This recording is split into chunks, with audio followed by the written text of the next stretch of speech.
partiam ben mio da qui. Mr. Leopold Bloom ate with relish the inner organs of beasts and fowls. He liked thick giblet soup, nutty gizzards, a stuffed roast heart, liver slices fried with crust crumbs, fried hen cod's roes.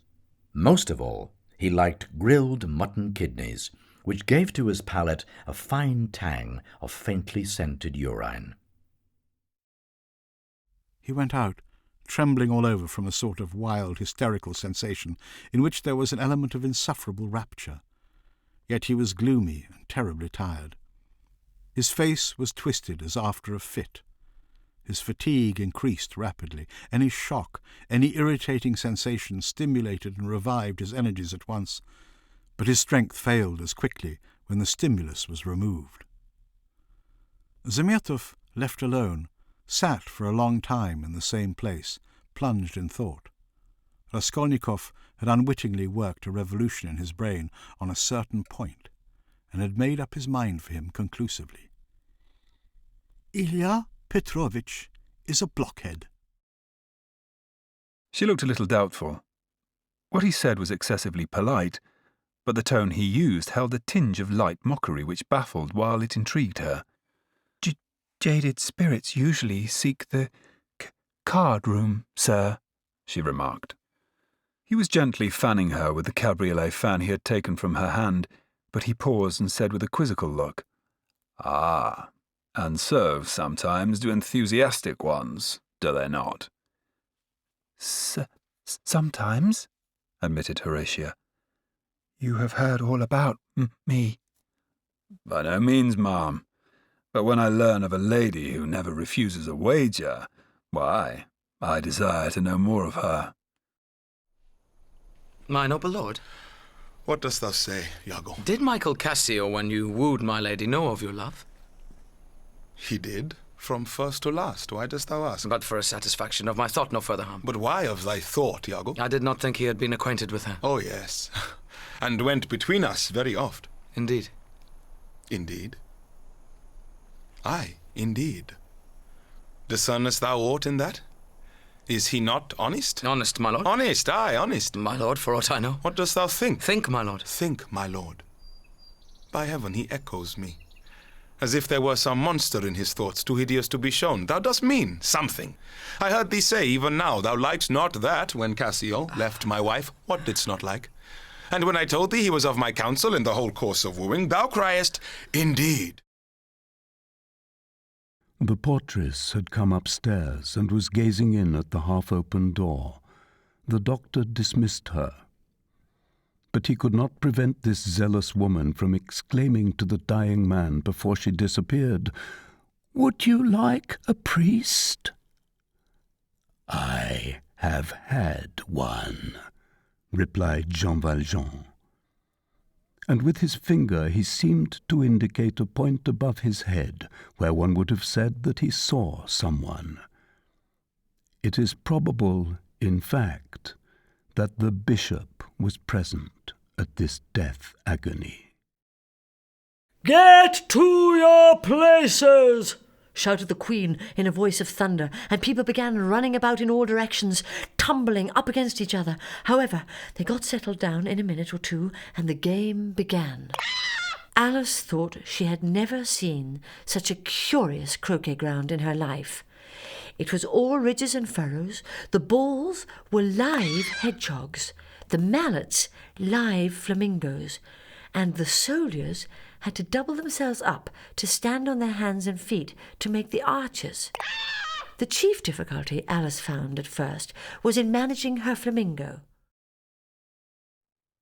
Mr. Ogilvy was unlucky enough to choose for the topic of his conversation the praises of his native country. He began with saying that there was a very rich land round Edinburgh. Goldsmith, who had studied physic there, contradicted this very untruly with a sneering laugh. Disconcerted a little by this, Mr. Ogilvy then took new ground, where I suppose he thought himself perfectly safe, for he observed that Scotland had a great many noble, wild prospects. Johnson: "I believe, sir, you have a great many. Norway, too, has noble, wild prospects, and Lapland is remarkable for prodigious noble, wild prospects. But, sir, let me tell you, the noblest prospect which a Scotchman ever sees is the high road that leads him to England. This unexpected and pointed sally produced a roar of applause. After all, however, those who admire the rude grandeur of nature cannot deny it to Caledonia. For a long time I used to go to bed early. Sometimes when I'd put out my candle, my eyes would close so quickly that I had not even time to say, "I'm going to sleep." And half an hour later, the thought that it was time to go to sleep would awaken me. I would try to put away the book, which I imagined was still in my hands, and to blow out the light. I had been thinking all the time while I was asleep of what I had just been reading, but my thoughts had run into a channel of their own, until I myself seemed actually to have become the subject of my book, a church, a quartet, the rivalry between François I and Charles V. This impression would persist for some moments after I was awake. It did not disturb my mind, but it lay like scales upon my eyes, and prevented them from registering the fact that the candle was no longer burning. The walls of Lancelot's castle towered above Arthur's army. There was no way to climb them. The moat was as deep as the walls were high, and there was no way to cross it. No one could get in, but no one inside could get out either. Months of siege passed until one day Lancelot called to Gawain and Arthur from the great stone gate above the moat. "No one has ever taken this castle, my lord, and nor will you." "Come and fight then, coward," shouted Gawain, "so I may kill you as you killed my brothers." "I have no quarrel with either of you," said Lancelot, "and I cannot kill my king and my friend." The deep-veined hands fingered many banknotes, one after the other, laying them down flat again, while Fred leant back in his chair, scorning to look eager. He held himself to be a gentleman at heart, and did not like courting an old fellow for his money. At last Mr. Featherstone eyed him again over his spectacles, and presented him with a little sheaf of notes. Fred could see distinctly that there were but 5, as the less significant edges gaped towards him. But then each might mean £50. He took them, saying, "I am very much obliged to you, sir," and was going to roll them up without seeming to think of their value, but this did not suit Mr. Featherstone, who was eyeing him intently. The harpoon was darted. The stricken whale flew forward. With igniting velocity, the line ran through the grooves, ran foul. Ahab stooped to clear it. He did clear it, but the flying turn caught him round the neck, and voicelessly as Turkish mutes bowstring their victim, he was shot out of the boat ere the crew knew he was gone. Next instant, the heavy eye-splice in the rope's final end flew out of the stark empty tub, knocked down an oarsman, and smiting the sea, disappeared in its depths. Athanasius introduced into Rome the knowledge and practice of the monastic life, and a school of this new philosophy was opened by the disciples of Antony, who accompanied their primate to the holy threshold of the Vatican. The strange and savage appearance of these Egyptians excited at first horror and contempt, and at length applause and zealous imitation. The senators, and more especially the matrons, transformed their palaces and villas into religious houses, and the narrow institution of 6 vestals was eclipsed by the frequent monasteries which were seated on the ruins of ancient temples and in the midst of the Roman Forum. As Lauretta finished, Philomela, at the Queen's bidding, thus began. Just as the quality of mercy is thought to sit well with us, my charming ladies, so is our cruelty rigorously punished by divine justice. I feel, therefore, like telling you a story to demonstrate this, and offer you reason to forswear cruelty. Besides, it's a most compassionate and delightful tale. There used to be plenty of rich noblemen in Ravenna, the ancient city in Romagna, and one of these was a young man called Nastagio degli Onesti. who had been left with a fortune beyond all telling on the deaths of his father and uncle. He was unmarried, and, as tends to happen to young men, he fell in love. He fell in love with a daughter of Paolo Traversaro, but she was a noblewoman of far higher rank than he. It was his hope, nevertheless, that he might win her love by the way he treated her. But however lavish, stylish, and commendable were the forms his courtship took, far from doing him any good, they appeared to have the very opposite effect on her. But we must now ask ourselves what we mean by perceiving. Philinus maintains that, as regards sensible things, their reality consists in their being perceived. But he does not tell us what he means by perception. There is a theory, which he rejects, that perception is a relation between a subject and a percept. Since he believed the ego to be a substance, he might well have adopted this theory. However, he decided against it. For those who reject the notion of a substantial ego, this theory is impossible. What, then, is meant by calling something a percept? Does it mean anything more than that the something in question occurs? His head turned on me with a snake-like swiftness, accusingly, but he said nothing. I prompted. Leveria. Who told you this? For some reason he was terrified about what we might have said of him behind his back. I explained about the sheet of notepaper, and he relaxed a little. He was not happy here on Phrexos. So Mitford told me. Mitford. Again the accusing stare. I suppose he heard gossip at the school. He searched my eyes, then nodded, but not very convincedly. I smiled at him, and he gave me the trace of a wary smile back. We were playing obscure psychological chess again. I, apparently, had the advantage, but I didn't know why. Once the funeral gathering broke up, the men dispersed, each one going to his own ship, concerned to eat and then enjoy sweet sleep. But Achilles kept on weeping, remembering his dear companion. All-conquering sleep could not overcome him, as he tossed and turned, longing for manly, courageous, strong Patroclus, thinking of all he'd done with him, all the pain they'd suffered, as they'd gone through wars with other men and with the perilous sea. As he kept remembering, he cried heavy tears, sometimes lying on his side, sometimes on his back or on his face. Then he'd get up to wander in distress back and forth along the shore.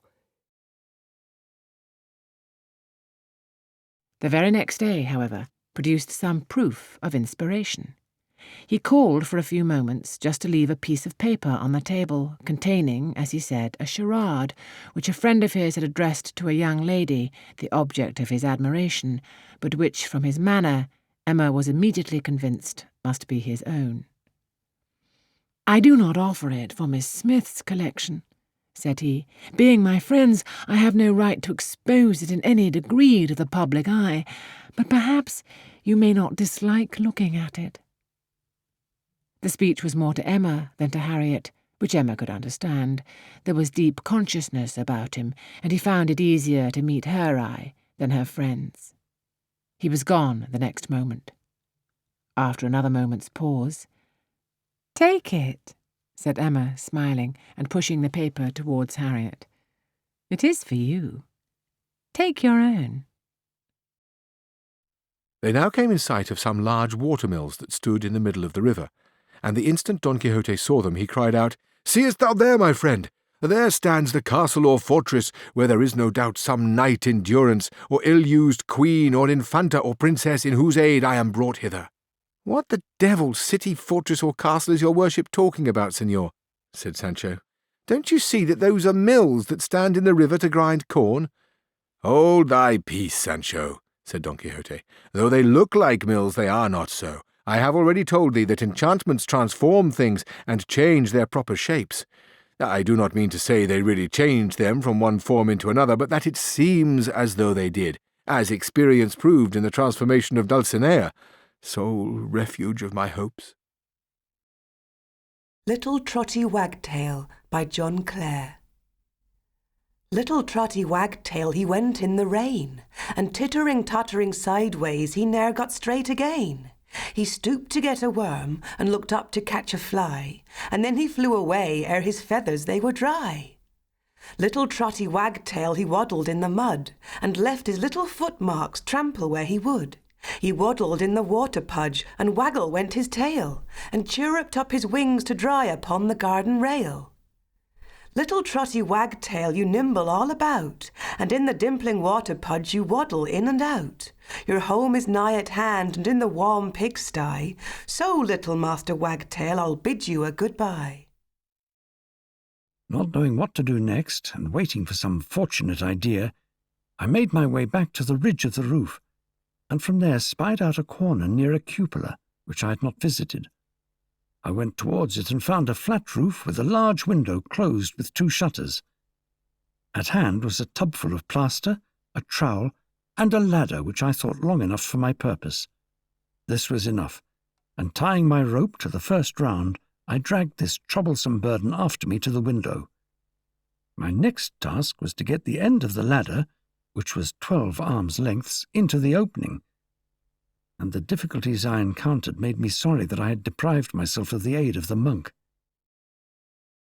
I sprang to my feet, my inert hand grasping my pistol, my mind paralyzed by the dreadful shape which had sprung out upon us from the shadows of the fog. A hound it was, an enormous, coal-black hound, but not such a hound as mortal eyes have ever seen. Fire burst from its open mouth. Its eyes glowed with a smouldering glare. Its muzzle and hackles and dewlap were outlined in flickering flame. Never in the delirious dream of a disordered brain could anything more savage, more appalling, more hellish be conceived than that dark form and savage face which broke upon us out of the wall of fog. Letter 45. Miss Clarissa Harlowe to Miss Howe. My heart fluttered with the hope and the fear of seeing my mother, and with the shame and grief of having given her so much uneasiness. But it needed not. She was not permitted to come. But my aunt was so good as to return, yet not without my sister, and, taking my hand, made me sit down by her. She came, she must own, officiously, she said, this once more, though against the opinion of my father, but knowing and dreading the consequence of my opposition, she could not but come. While he was gone, I strolled about the street, searching for some object that would put me visually in line with the past. But nothing clicked. I saw the village hall, a sombre structure of smooth, dark red brick that looked incongruous among the glittering grey flint houses.